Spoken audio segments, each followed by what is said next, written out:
Hello and welcome to the BB5K Sound Working at the Paint Store podcast. I'm Bill Bob. Mike is alongside. Hey, Mike, how you doing, Brown Clown? What have you been up to? Just... Like the pilot. Yeah, I don't know where we're going, but we're making great time. I'm working at the paint store. Exactly. Me too. How's your daughter? She's doing good. She took the Christmas tree down today. Well, that's cool. I still got mine up. I just don't have anything on it. You think Die Hard's a Christmas movie? Die Hard's definitely a Christmas movie. You think so? Yeah, it's Christmas themed. Yeah. Without Christmas, it's not. They don't have a plot line. You think, well, because he goes out there for Christmas?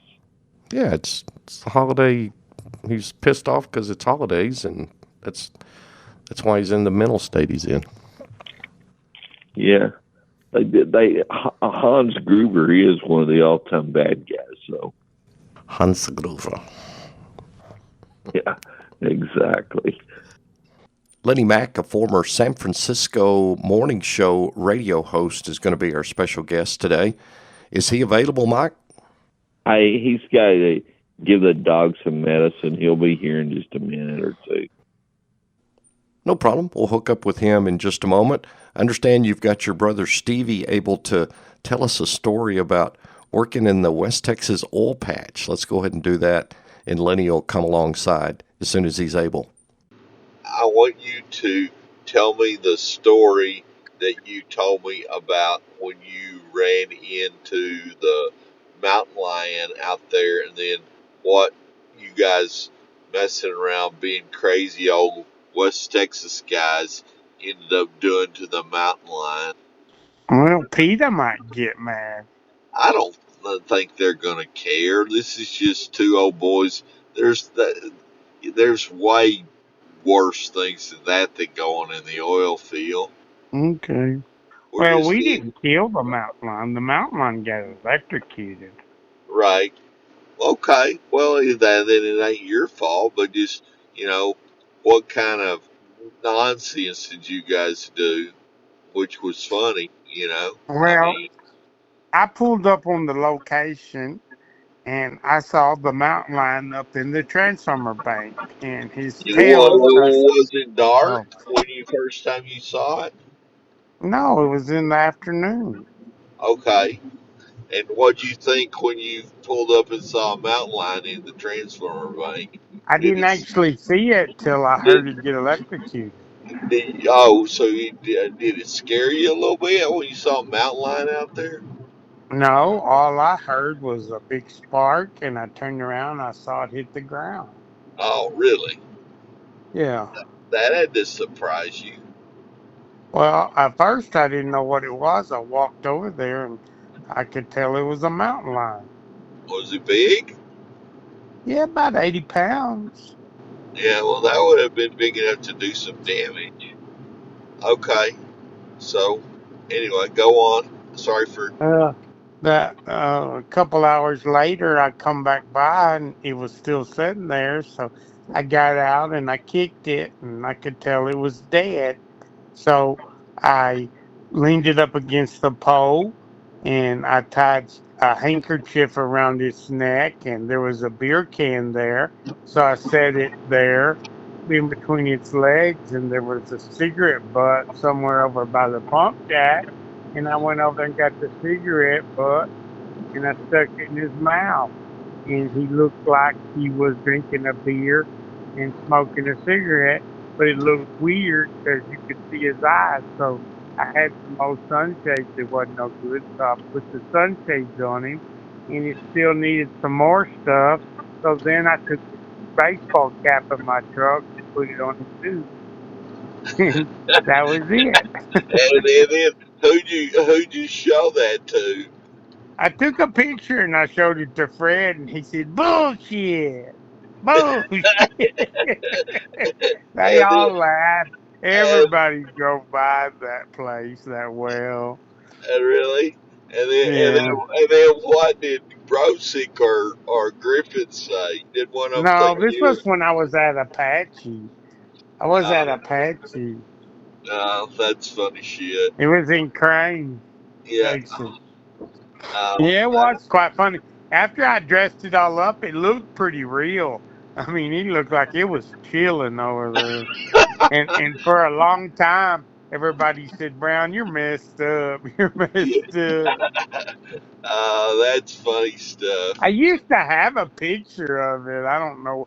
I think it's on that old Razor phone that we had in California. Anyway, okay, I'll leave you alone. Thanks, man. But, Bye. yeah, but Hey, Lenny Mac. There he Are is. we all right? Oh, Lenny Mac.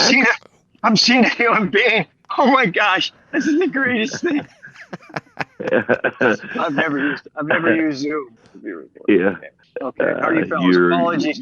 Apologies. Had to give medicine to my one dog, and then I had to get out of the house because I don't have any privacy. Do you guys have that problem at all? Privacy in your own home? Yeah. Yes. Yeah. My house is this is just so double standard. My wife comes in and we have this 55-inch or 65-inch big screen in the bedroom. Yeah. She gets to watch TV with the sound on, and then she goes to sleep, and then I have to watch TV on my iPad with headphones because the sound of my iPad or the television bothers her. But Yeah. she can watch the TV at full blast, and I can be whatever I'm doing. Michael. Well, let me tell you something, you know, guys. We have lost the battle. Okay, we lost the battle, and they have won. My wife, she now controls the remote. I don't know how that ever Lenny, happened. that's terrible. It's the worst.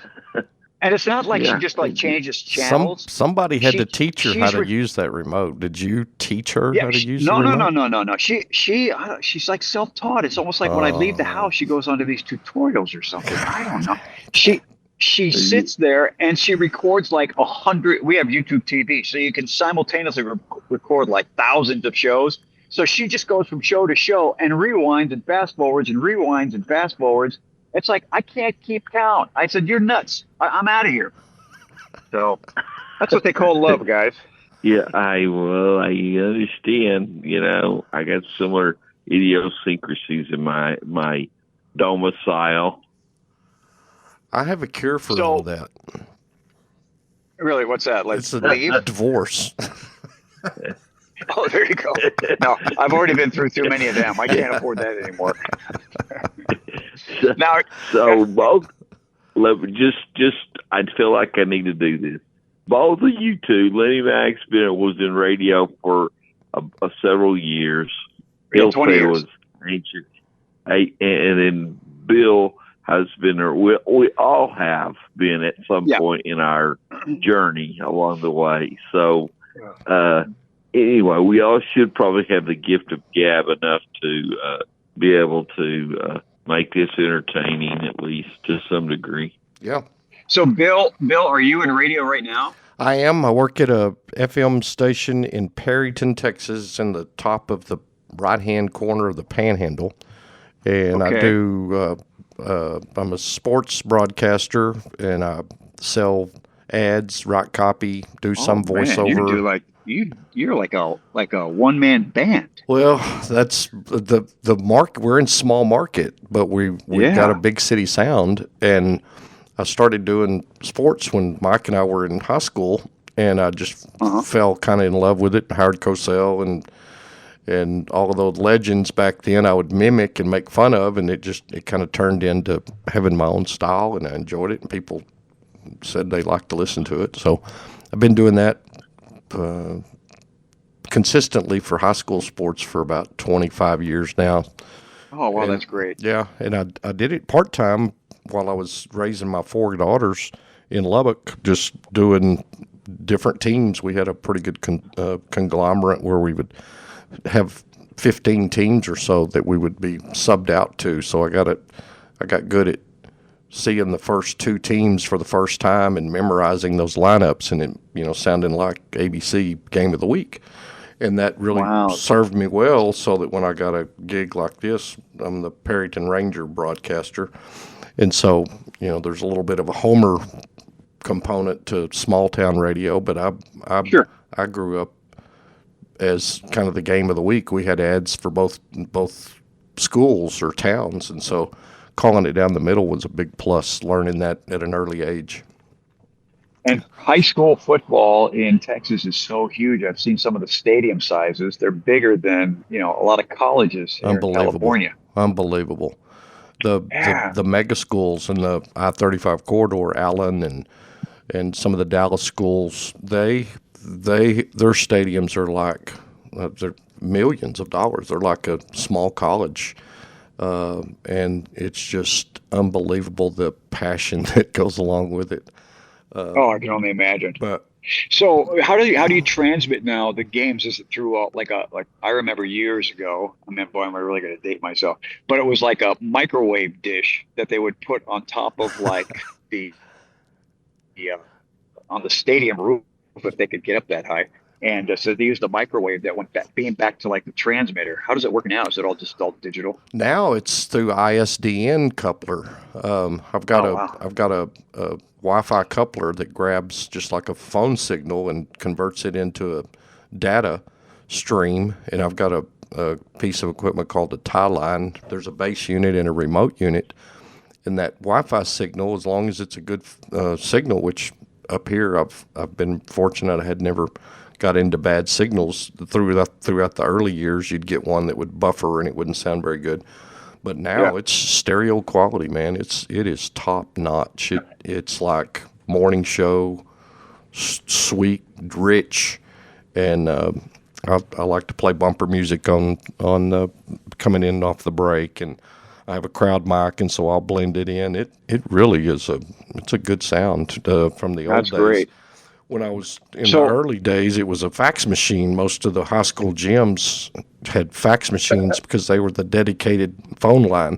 So we'd have to run a phone line from the coach's office underneath the stands to the phone coupler. It was like a tap is what it was, like a Secret Service tap deal by I forget the company name, but it was a phone tap basically. And you could then split that signal into a send and receive signal and run it through a board and transmit. Wow. Both of you guys were way more sophisticated than my play-by-play broadcast. It was a Marantz cassette recorder and a mic at the top of the stadium, and then we played it the next day.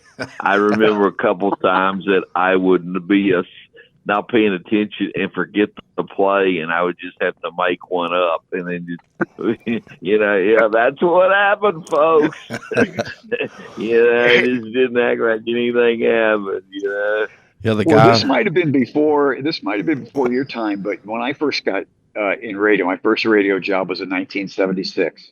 So in order for you at that time to get a really good gig in one of the major markets, you had to have your first class engineering license. Yes. So I worked really hard to get that. And, I thought, okay, I'm going to be able to bamboozle this the first time I take it and get in. And I didn't. I failed it the first time. And then I failed it the second time. And it was like, oh, man, this is tough. I actually had to learn it and study it, right? So I finally got my first class license, which was my gateway to getting into the big stations in San Francisco and anywhere I wanted to go. Wow. But in the smaller markets, I failed it too. I got the third class license. Oh, you did? Yeah. No, I eventually got my first class, which is I still have it framed. But really? Yeah. But when I was working in Livermore, coming up through the ranks, I was the morning show guy, and then I was the program director. And then because I had my first class license, I was able to officially read the meters. And so that paid me an extra $50 a month.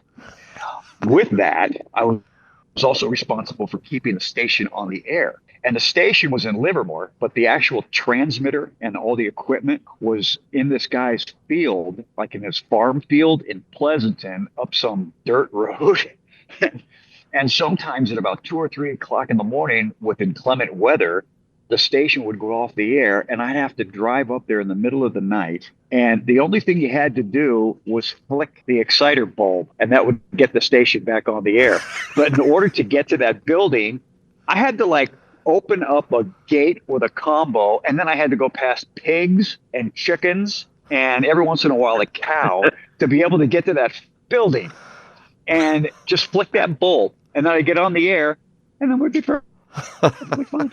But man, that $50 a month back in 1977 when I was working there, that made a big difference. Yeah, all the old radio guys, that's their claim to fame, is they were the engineers, weren't they? That they could work on the stuff and it's kind of and then they aged out, and that's where I think all these corporations bought up these mom and pops, is because these guys didn't teach that all the way down, and nobody else could get the license to keep the equipment running.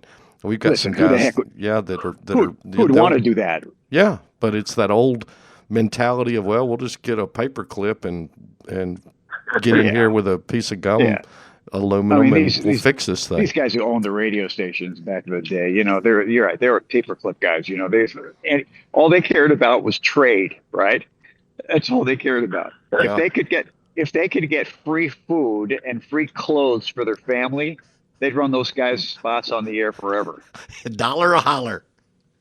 Yeah. When did you get to, because we all know the money's in the advertising, because the talent I was doing games for those 15 years from 50 a game to 150 a game, depending on if we could get a title game or a playoff game. I made a little bit more money per game.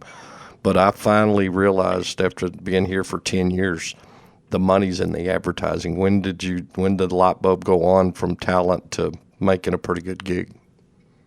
Oh, well, I was pretty fortunate where I was able to have a pretty successful morning show in, the San Francisco Bay Area. Okay. So for me, that was a pretty good gig. And I had a pretty good contract, which, paid me. Hey, listen, I was able to buy a house in the Bay Area and support my family. That was a good thing. Oh. It didn't make me rich, but I was able to, make some good coin. Where I made my money in radio was because the radio station itself was such a high profile radio station. Yeah. We had a lot of advertisers that came into our studios because our studios were state of the art. Yeah. And I was, just by being there, was able to get a lot of voiceover work. Wow. And that worked out perfect for me. Yeah. Yeah. A lot of that, and personal appearances. Yeah. Going to the grand opening of this or that or this, we were getting paid. Back in 1992, 93, we were getting paid $200 for a 2-hour remote, so about $100 an hour. Wow. That was pretty good. Yeah. And that was easy money, just showing up and, and being happy. Yeah. That was pretty easy. Do you still do voiceover work? That's funny. I don't do anything. I have not done a thing since 1996. Wow. I just got out of the business, and I had some advertisers in the Bay Area that I was still working with. They had their own like independent shops, and they had their studios and their homes, and I would go up there and I would do some voiceover work. Yeah. But that all dried up too. It all dried up, and then I was, I kind of made transitions out of the business. Yeah. But I'll tell you, I had so much fun. Come on, guys, it was so much fun. It wasn't work. It was just the camaraderie and being on the air and the creativity and all that stuff. It was just so much fun. Yeah. It's one of those deals you do for free. I mean. Yeah. So how did you guys decide? I know how when I decided I wanted to be in radio. What are your stories? How did you guys decide? What was it, your passion that you wanted to be on the air, and when did you develop that? Mike, you were ahead of me by about 3 years. Yeah. I think yours was probably Terry Isaacs, and then mine was watching you guys. Yeah. Terry Isaacs was a teacher that worked in radio, and he paid for his way through college, and he had one of those voices that was a natural radio voice. It was just beautiful to listen to, and he took over the operation of the radio station, and for some reason or another, he picked me to be in one of the classes, and and then he picked me to follow him in the morning for the morning show, and then he got me a job with the radio station that he worked for in college. And then we had this contest at Texas Tech, and you did a news story with he gave us a topic, and mine was about revenue sharing on the new jail there in this little bitty 1,500 population town, and I won first place with it. That's what gave. Then I thought, well, Brown, maybe you got a chance to be good at this, and the rest kind of went from there. Yeah, and we're talking about high school. This is 1977, 78, 79 era. We had a 110 watt FM station that would get 6 miles in high school. And then wow, that's great. We had Isaacs, and then this other teacher that I was interested in the public speaking side. I did FFA, public speaking, and UIL, informative and persuasive speaking, and acronyms. debate. You gotta dumb it down for me. What's the acronym? FAA. So it's a farm. Future something? Farmers of America. Okay. The blue and gold. They sure. They do these conventions and these speaking contests. It's It's come a long ways, but you could run for office. You could be a district officer, and you could be an area officer, and you could be a state officer, and then chapter. You had these banquets, and they were real big on getting kids to speak up. Be the shyness that it really overcame a lot of that, because at the banquets, the opening ceremonies was really cool. It was really parliamentary. It was the vice president sits by the plow. The plow is the symbol for work and hard work and sweat, and go through this deal that you had to memorize. And so it was really, kind of cool. And then in these competitions, kind of like an athletic competition, except it was informative, extemporaneous speaking. So you'd go in, and they'd give you 3 topics, and you'd pick a topic, and you had 30 minutes to write a speech and go give a 5 to 7 minute speech, and you'd be placed. So I got off on that because I could think quick on my feet, and I liked it. I found my speaking voice in about the 5th grade, and I thought it was cool. Everybody else laughed at me, but I just believed in it. I thought it was cool. My dad was having me do card tricks and talk in front of people, and so it was kind of a ego deal, I think, back then. But Mike got into radio, and then we had this really smart teacher that loved kids and loved technology, and he got a grant. We had a lot of oil money back then in school, and he got what's called the Resource Center, and got all this video equipment, cameras and VCRs, and basically we were supplying a feed to the local cable system, which didn't come on until about 1977 before we ever had HBO. We had 3 channels. So it was, technology was big, and so we were in the forefront. And the way I got the bug was they were videoing a basketball game with this old Sony camera, and they had a mic out plugged into the camera, and our buddy Richard Reed, remember Rerun? Richard Reed exactly. He was gonna talk, and so I went up, and I was like I already knew how to do it, and I said, let me do this. I want to, because they were just blabbling, yapping, making fun, and I was like, let's actually do the game. So I was, Stevens to the corner, and he jump shots, it scores, it's 24-20, and it just started rolling. And so this guy, he kind of saw that there was some interest in it, and there was a group of about 8 of us, so he bought a van with a bunch more equipment, and so we went around and did these football games with a 2-camera production, and had a play-by-play and a colored girl, and had a wireless deal that would that we could cue, and they would do instant replay, and we would film the clock. You know, it was really Man, cool. that's great. Yeah, and then the radio side, we had classes. So if you might get second period, and radio was your period, and so we had two turntables, and we'd play music and we'd read. We had a teletype machine, UPI and AP teletype. Yeah. And we would cut copy, and nobody else really did any kind of production, but I just enjoyed it. So I'd make these fake shows, Mr. Beal Show, and do commercials and funny voices and stuff. And that launched me into just loving the speaking of creativity side of. Now, wouldn't that be the best part? Was not necessarily being on the air, but the creativity being in the production room and just putting together bits. Yeah. That was like the best. That was the best. Speaking of that, did you guys see the SNL thing for the 50 years? Did you? I did, yeah. Either one of you? Yeah. I did, Did you see it, Bill?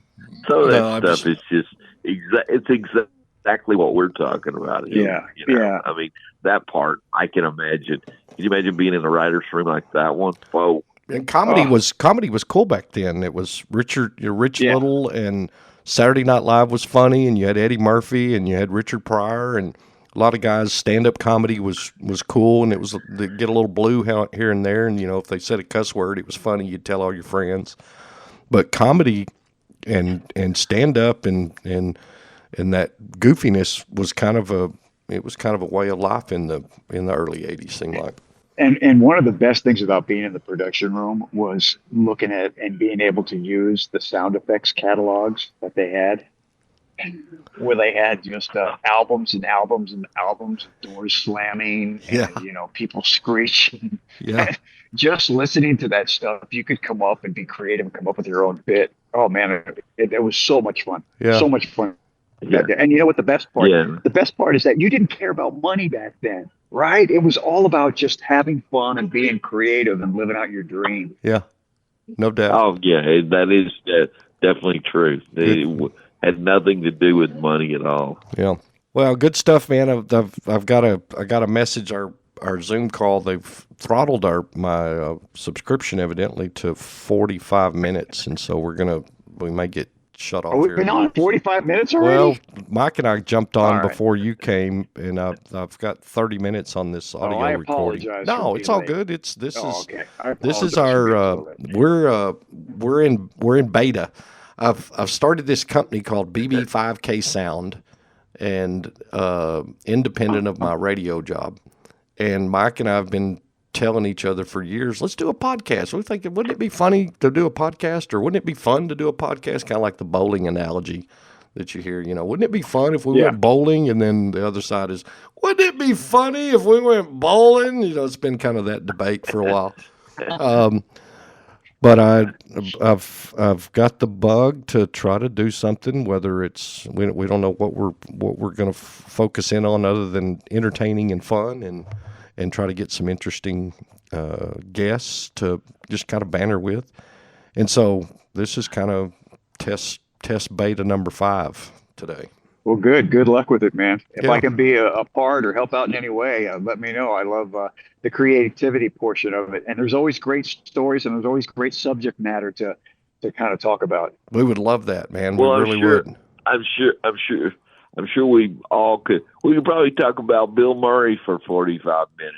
Yeah. Oh, I've got a great Bill Murray story. I had a gal that worked for me when I was working in the Bay Area. She was personal friends with Bill Murray, and she would come in and do the morning news after being up all night hanging out with Bill Murray, because he would just show up at her front door. Yeah, I got some Bill Murray stories. I'd love that. Yeah, I mean, he's just from Caddyshack, the Varmint Kong to he's just I mean, how many the llama, a big hitter. Yeah. Watch him on the Rogan interview last week. He was pretty interesting. Yeah, I wanted to see that. That's a side of him that like very few people get to see. But the Stripes movie and Caddyshack back then. What are you doing, soldier? Playing harp, sir. And the behind the scenes between him and Chevy Chase in Caddyshack, man, that was a big story in itself. Yeah, no doubt. Oh, yeah. Okay, guys. No, All right. okay. Lenny, Well, enjoyed it, man. let Enjoyed me know. enjoyed. Bill, a pleasure talking to you. Yeah, you too. Thanks, Lenny and Stevie, for joining us on the podcast today. Good job, Mike, getting those guys to join us. I would like to talk to my brother Dusty for just a moment. He and his son Bucky have invented and patented a nighttime glow golf cup for putting in outdoor landscapes and for miniature golf courses. And Dusty, I understand you went to the PGA Show in Orlando recently, and it was quite the experience. You know, what we learned really from the PGA Show in Orlando is that golfers can carry 14 clubs when they play, and you shoot par, but one club accounts for really half the strokes, and that's putting. And the game of golf is alive and well, and that's what we learned down there, is that people are excited about taking their golf game into the night. You know, whether it be miniature golf or, you know, in the backyard, playing golf at night, I think everybody figured out is fun. It is fun, and you know, we see all these launch monitors, and like I've got a downstairs studio in my basement because it's cold here in the Yeah, North Texas Panhandle, yeah, and so I hit into a net, and so I work on my swing. Is my swing right? I'll video my swing, but like you said, half of the strokes come from one club, and that's the putter, and there's not a putting practice or commitment unless you can go to the country clubs and play on the practice putting green yeah, or yeah, play golf yeah, is the only time you get to putt. yeah. And, you know, talking to some of those pros, excuse me, we had tons of pros that came by from different golf clubs all over the world, and they said that when you putt during the day, your depth perception is pretty much what you're going by. You got a 20-foot putt and you're trying to putt a 20-foot putt. At nighttime, when it's dark, because of your sensories is different, you have a feel of what a 20-foot putt or 15-foot putt or a 30-foot putt. And so it really sharpens your skills putting at night because of the feel more than the sight. So it heightens that sensation. Hmm. And I think the new generation of 2025 and beyond is not going to be the same miniature golf that we grew up on playing in No, Reynosa with the carpet, no. the thin carpet, and the concrete, and it was unlevel, and you had leaves on there. I think there's a commitment, or what I'm seeing with TGL and the entertainment aspect plus the skill part of it is I think you're going to see some really tricked out miniature golf that's going to be challenging, and you know the best putter is going to stand out. Yeah, definitely, definitely. It's more of a actual uh, putting experience now because these new ones. I played Pop Stroke in Dallas, and they have palm trees and they have music playing. That are hip music, and they have a stand. Like where you fill out your scorecard, but you can hit a button and they can bring a cocktail to you. Like if you're on number 6, that they track you and they know that you're going to be on number 7 or number 8 by the time that they get to you, and that they'll bring those cocktails right out to you. I'll say. And yeah, it's weird, man. I mean, it's a upscale. You'll see people that are 6 years old, and you'll see 75-year-olds out there playing next to each other. And I think these new courses, from what we figured out, is these new courses these guys are building, they're even nicer than Pop Stroke. I Huh. mean, they are. They're like multi-million dollar complexes, Huh. and they're those guys. I mean, that they were, when they saw that Night Putter Pro Cup, they were just over the moon because they went, that is going to add even more value to, because you go to Pop Stroke, it's blue light. That's it. That's the only thing they do. They have a blue bulb in there and it shines up and it's blue, and that's it.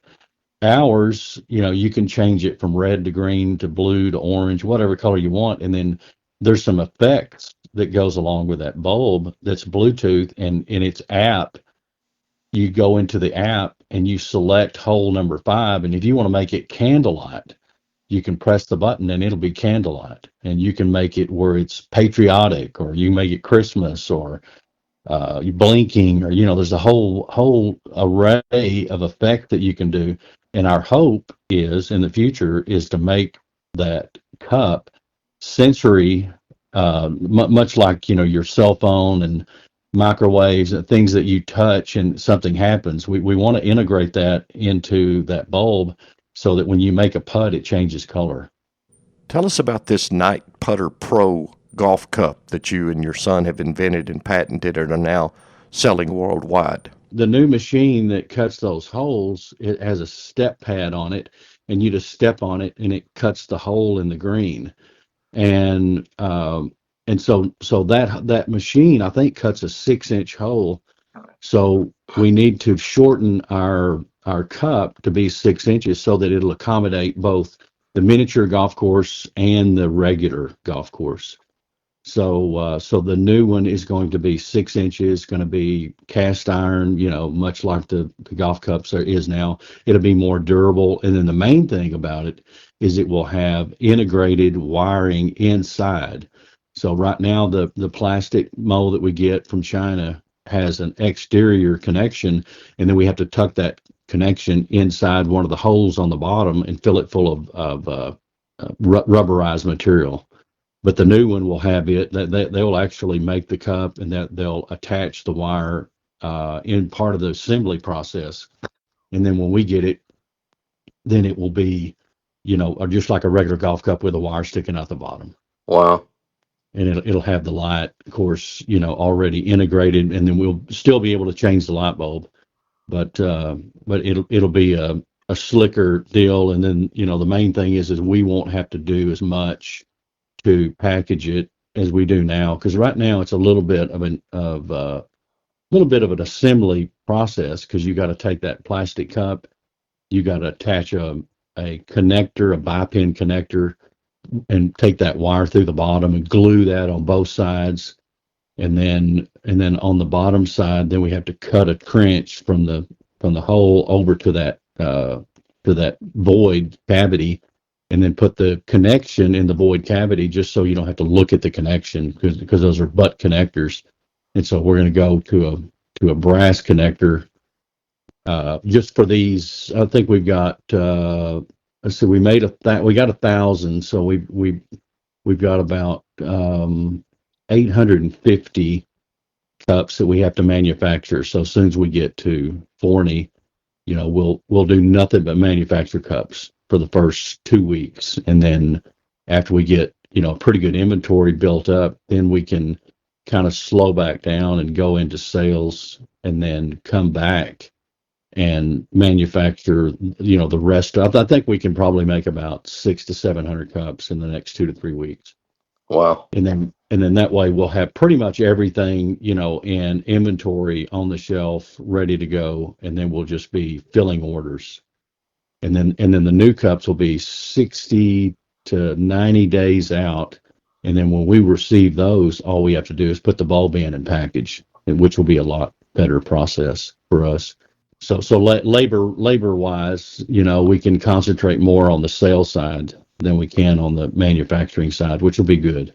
Great stuff. We look forward to hearing more about that. Well, that's going to do it for the show today. We want to thank all of our guests today. Thanks, Mike. Good job. And just remember that if you're struggling with something that you want to try to have a better life, recovery is the way to go. Join us on our next episode on the Working at the Paint Store podcast. Leave your comments down below in the chat, and you can also reach out and message me at BB5K Sound on Facebook and Instagram. We'll be back with our second episode coming up in the near future. Thanks again for joining us.